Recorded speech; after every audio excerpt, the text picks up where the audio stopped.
Thanks for watching 4 Color Commentary. I'm Mark Allen, and I am here with an affordable first.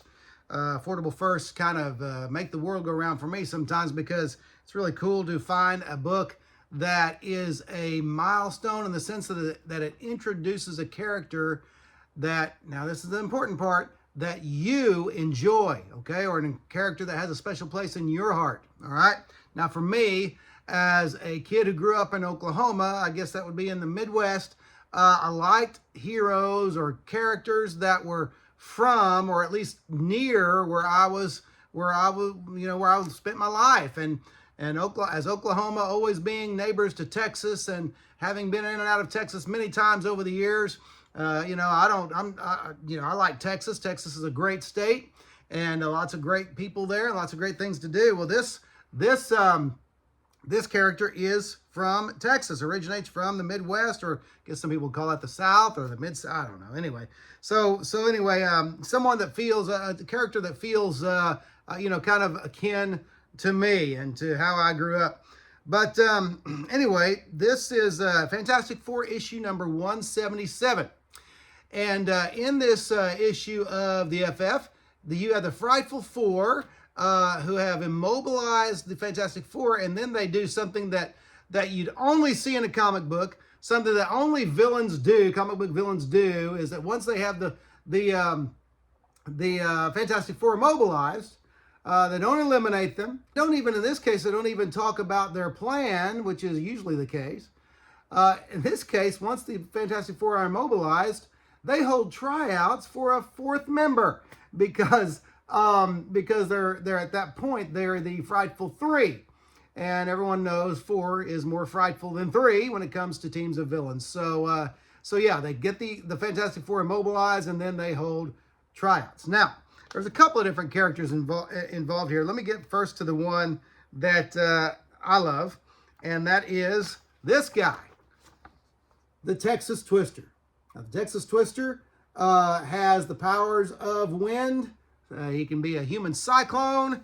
He can, in fact, you kind of saw it there on that panel, kind of whooshes in there, and all of a sudden he's there. Whoosh, and he's there. And the wizard, of course, got knocked on his keister, and which is always cool. See, the wizard is like the most arrogant villain. Never could as a kid. Now, I liked him as a foe, but always loved to see him get his head handed to him.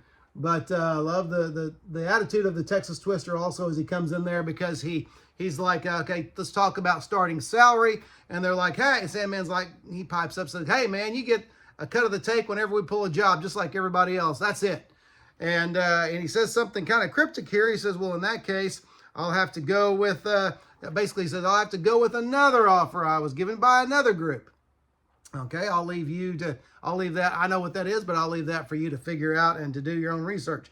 But anyway, so the Texas Twister, a great character. This issue, written by Roy Thomas, and with a great art team of George Perez and the legendary George Perez, and the late great Joe Sinnott. And this was published in 1976, and so just great stuff. But, the Fantastic Four basically come home at the beginning of this issue, find the Frightful Four waiting for them. And then you have, they defeat the Fantastic Four, they immobilize them, and then they have tryouts.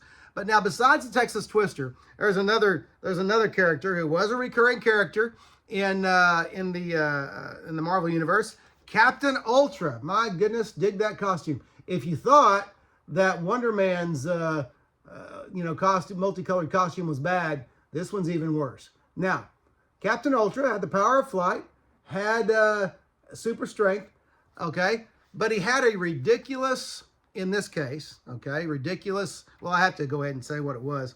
If you don't want any spoilers, turn it off now. But he had he was allergic to flame. If you look in there, the wizard lights his cigarette, and Captain Ultra keels over, and that's it.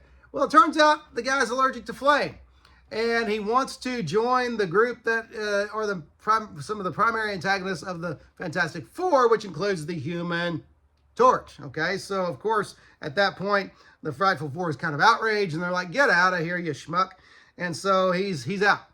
But this introduced Captain Ultra, and according to Roy Thomas, Captain Ultra was kind of a fun dig, playful dig, okay, at the Legion of Superheroes.